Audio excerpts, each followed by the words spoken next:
In this submission, we're requesting federal funding support totaling $22.5 billion, of which, as of today, we have received $13.4 billion.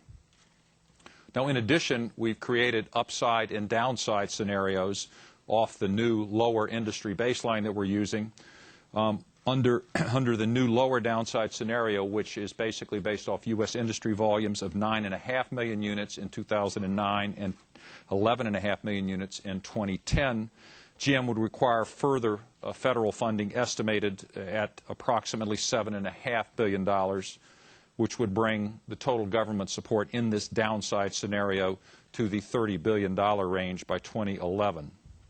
Under our baseline outlook, repayment of the federal loans is expected to begin in 2012.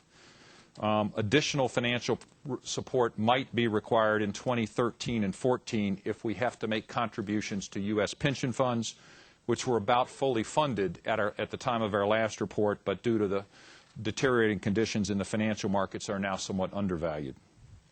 I should also mention that GM is requesting funding support from several other governments, including Canada, Germany, and Sweden, in conjunction with the restructuring initiatives in those countries, and those conversations are ongoing.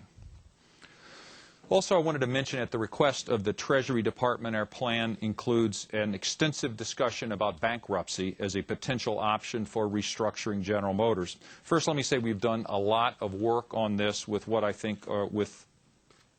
I think are the best experts in the country.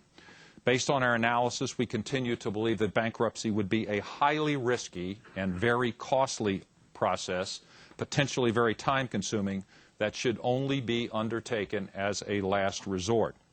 So our focus, our primary efforts continue to be on transforming our business and executing GM's viability plan outside of bankruptcy court. In summary, GM's plan is comprehensive, responsive, and achievable.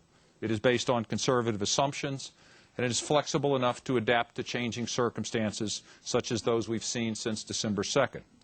We have a lot of work in front of us, but we're confident that our plan will result in a sustainable and profitable General Motors.